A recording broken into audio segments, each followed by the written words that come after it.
কি করতেছো জান্নাত? তরকারি রান্না করছি। এটা তরকারি কাটতেছো? হ্যাঁ।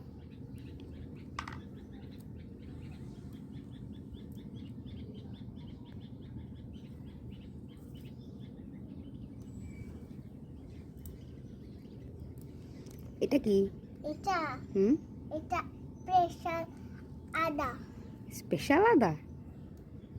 আচ্ছা, ওইখানে গরু কি করে? ঘাস খায়। ওরে বাবা, স্পেশাল ঘাস। প্রেসার না, ওই যে জমি দেয় যে ঘাস হয়েছে না, হুম হুম, ওই ঘাস খাইতে দিছে। কয়েকদিন ধরে ঘাস খাইতে ওকে। ছটফট করছে। আর টেলিফোন রাখছো কেন? টেলিফোন দিয়ে কি করবা? আমার মামা তো নিচে না, তাই ফোন দিয়ে এই হচ্ছে রান্নাটা তরকারি খাইতে দিই। তরকারি খাইতে ডাকবা মামাকে?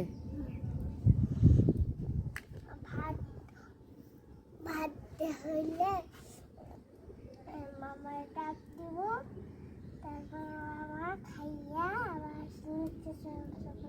মামার অফিস আছে। আর তোমার স্কুল? স্কুল তো আমার বন্ধ। বন্ধ, তাই না? কিন্তু তুমি যে যে সাজুগুজু করে স্কুলে গেলা, স্কুল ড্রেস পরে। আর সাজুগুজু করতে দিলেই তো ম্যাম না মারে। সাজুগুজু করলে ম্যামরা মারে? সাজুগুজু বলতে তো আমি বুঝাইছি তুমি এই যে স্কুলের ড্রেস পরে তারপর যে স্কুলে গেলা। ওইটা হুম,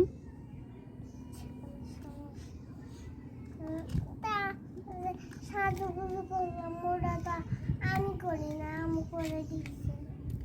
তো যে এত কষ্ট করলাম, আম্মু তাও তো স্কুল খুলল না। শালা আমাদের বুদ্ধু বানাইছিস না? বুদ্ধু বানাইছে না? আমার ঘুমটাই ভেঙে দিছে। আহারে, ঘুমটা করতাম তাহলে ভালো মতো। কেন? কালকে তো তুমি অনেক সকাল সকাল উঠছো। তা আমি অনেক ঘুমাইতেছিলাম, রাত্রবেলা ভালো ঘুমাই, তাই ঘুমাইতে ঘুমাইতে আম্মু শালা অনেক সকাল সকাল উঠিয়া দিছে, একটাও ঘুমাই না আমার।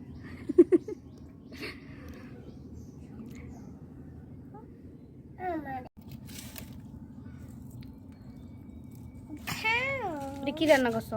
এটা পইলা, আর এটা রোস্ট, আলু তরকারি, আলু আর কিছু নাই। আচ্ছা, ঠিক আছে।